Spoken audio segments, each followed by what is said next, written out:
أن ينظر العالم ولينظر المراقبين العرب إلى جرائم النظام داخل حي باب عمر.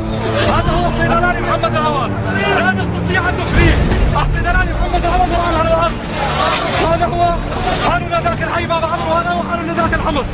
نحن الآن مع رئيس البعثة وأعضاء المراقبين العرب داخل حي باب عمر في منطقة الحي القديم. يرون الآن بأعينهم آثار الدمار. هذا القصف لم يحدث برا الشاشات، إنما حدث بالمدفعية الثقيلة. احكي لك الواقع، بس احكي لك الواقع سيدي، مشان انت تعرف على ضوء ماذا بدك تشتغل.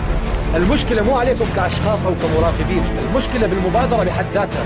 يعني المبادرة أنتم جيتوا كمراقبين تراقبوا آلية تنفيذ المبادرة. المبادرة من عدة بنود، أول بند هو إيقاف القتل. يعني أنتم وقت تكونوا بحمص ويقتل النظام 15 شخص، أنا ما استفدت شيء من بعث المراقبين. يعني وجودكم ما عمل الناس اللي نزلت على الشارع، امبارح 100,000 شخص نزلوا على ساحة الساعة. نحن الآن داخل حي السلطانية، صور الحاجز العسكري اللي كان محاصر المنطقة. أحرق البيوت، أحرق البيوت، أحرق البيوت.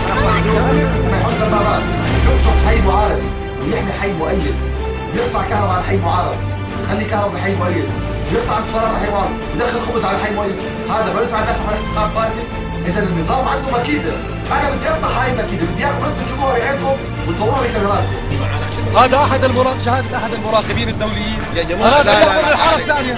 يا أخي أنا من أهل الحي، من أهل الحي أنا من أهل الحي. التصريح الإعلامي باسم رئيس البعثة، بس أنت احكي شفته يا أخي، احكي شفته. أنا بحكي له. صور لي يا أخي هذا الكلام، صور لي هذا الكلام.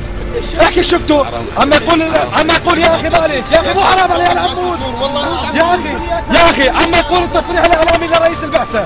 أنت لعند رئيس البعثة عم يحكي لرئيس البعثة إنه ما حسنا عبر على الشارع الثاني عم يطلقوا علينا قناصة من البنايات.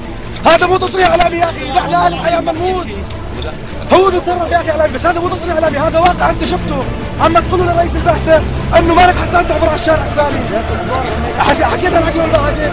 اسمع يا ابو، صور لي حكيت شفته ولا ما شفته؟ هون اهالي عزل عم يموتوا يا رجل، نحن عرب مسلمين يا اخي.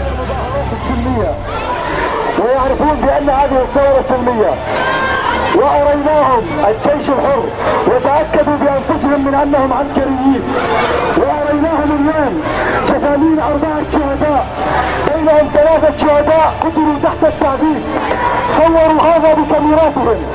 والان نحن نناشدهم الله ان ينقلوا الصوره كما هي، لا نطالبهم، نحن لا نطالبهم بان يتعاطفوا معنا.